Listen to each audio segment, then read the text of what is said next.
All right, hey Rhino guys, we have a special guest here again today. One of our all-time favorite just human beings, Gregg Braun. He is currently the director of athletics at JJC, and also the head baseball coach at JJC, and obviously right in our backyard. So always have a really good relationship with him. But he's in his first year, both as the director of athletics and as the head coach. He was the associate head baseball coach. For legendary Coach King at JJC for 11 years it was. During that time, he helped coach JJC to a national championship, which was back in 2012, and also a runner-up finish in 2015. So really successful kind of tenure there as a assistant coach. And then he's obviously coached a number of our guys in the past, and currently coaching Zach Stoner, who was a starting third baseman before everything kind of got shut down. And Coach, thanks for coming on here and then kind of instilling some words of wisdom on the JC route, I guess, and kind of how you kind of see things going forward with all this stuff. So I appreciate you jumping on. I appreciate having me, Andrew. You guys know the Rhino program itself, means a lot to me, and I hold it up as one, the best around. You guys do an awesome thing there, and every guy that I've gotten from your Rhinos is come in prepared and ready. So I appreciate you having me. This is some trying times, man. This is tough as baseball guys. I think everyone in our baseball universe knows that if you're going to put us around four walls and make us stay at home, we're going to go a little stir crazy. So yeah, needless to say, I spend every day worried about how my grass looks on the field, and I can't get out and cut it. And, there's so many other things. My 3.5-year-old, I think, is going to hate me at the end of all this because I'm getting in front of a net and hitting almost every single day. And he's like, Dad, what are we doing? I'm 3.5. You know what I mean? But when you're a baseball guy, you want it. You want to see it. You want to be around it. You want to talk about it all the time too, Yeah, I think my 2.5-year-old, I get out in the front yard at the bat and tee right now. And I texted my baseball players and said BP starts at 1 if you guys are interested. But the bright spot out of all this, though, I kind of tell my wife is as a college baseball coach,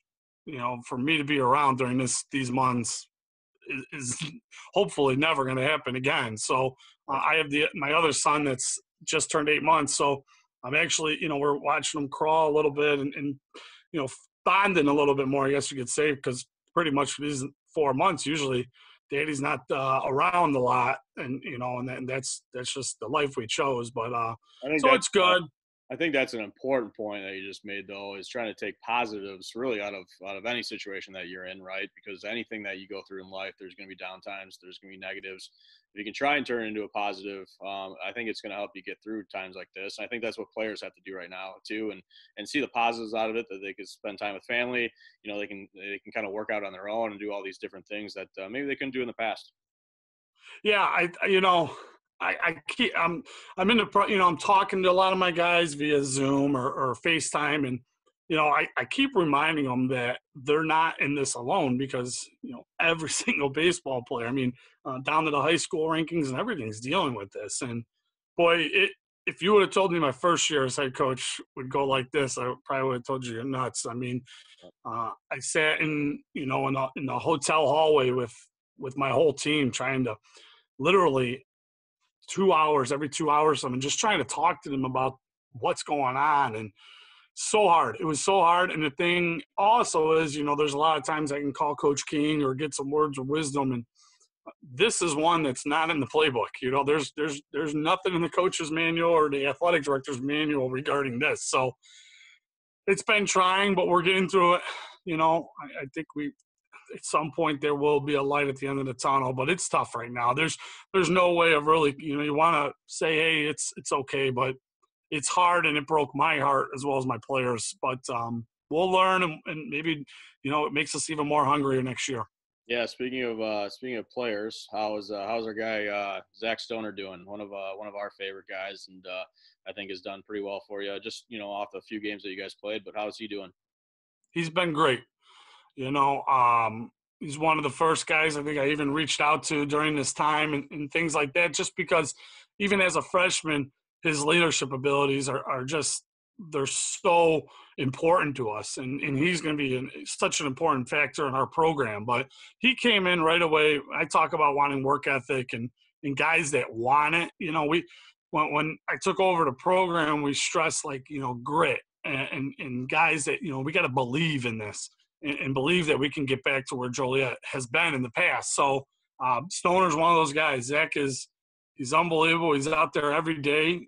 His commitment to practice is as it is to playing. So, I think I had long talks with him. I wanted to make sure when he kind of came in that I told him, listen, you're going to be 4 in my lineup or 3 in my – I said, I hope you don't think that there's pressure here, and I don't want to put pressure on you.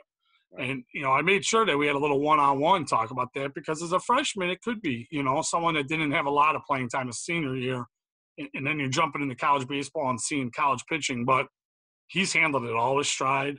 And, just a guy that I think his teammates look to. He could speak up when he wants to speak up. And, I'm just grateful he's with us. Good, man. And you touched on a couple of things that you look for in terms of work ethic and grit, kind of on that positive side. What are some things that when you're on the recruiting trail, you're kind of looking into guys, what are some things that maybe you cross off players for that you see, whether it's, in a game, how they act, how they talk to their parents, anything like that? Yeah, when I go – not having the abilities to get out and watch high school games right now but when I go out to games or, showcases are a little bit different story, but I try not to wear JJC stuff or, I never sit in stands. I'm just kind of away because, and sometimes I let the head coaches know if I'm going to watch, sometimes I don't. Cause it's interesting if you see a player you're recruiting and he knows you're there, yep. You might not see that same player that on Thursday's game when you're not there. So, I try to, I got a lot of friends that are umpires. They're friends with our program, and they're the best people because, a player doesn't know you're out there. So, but you're 100% correct. We could, try our best to polish up hitting or throwing or catching or all those fundamental skills, but you can't coach heart. You can't coach desire. You can't coach will and belief in those things. And you see that in a player. I can go and I can watch a pregame infield and maybe a kid swing once, and I leave knowing if I like that kid or not. That's, I see things in pregame, that, we'll do things. I've walked away from recruiting, watching a kid not hustle down the first base on a pop foul and talk some smack to a first baseman.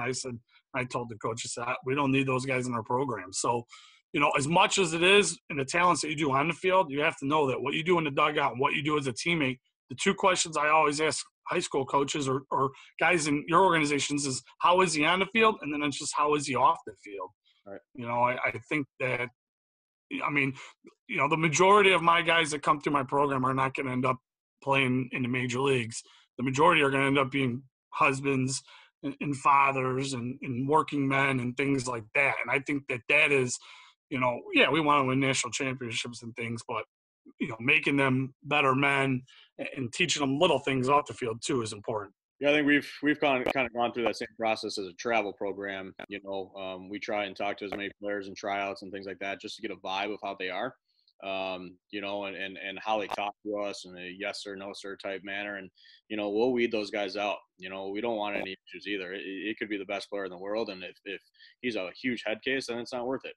We want guys in the program that, want to work, that, are going to be great human beings just in the world, not just on the baseball field. But, and I think we've done a good job over the course of the years on getting through that. And it goes down to the parents too. We want good parents that believe in things and are going to push their players, but let them also just go out and play and not be overbearing and things like that. So I couldn't agree more with you there.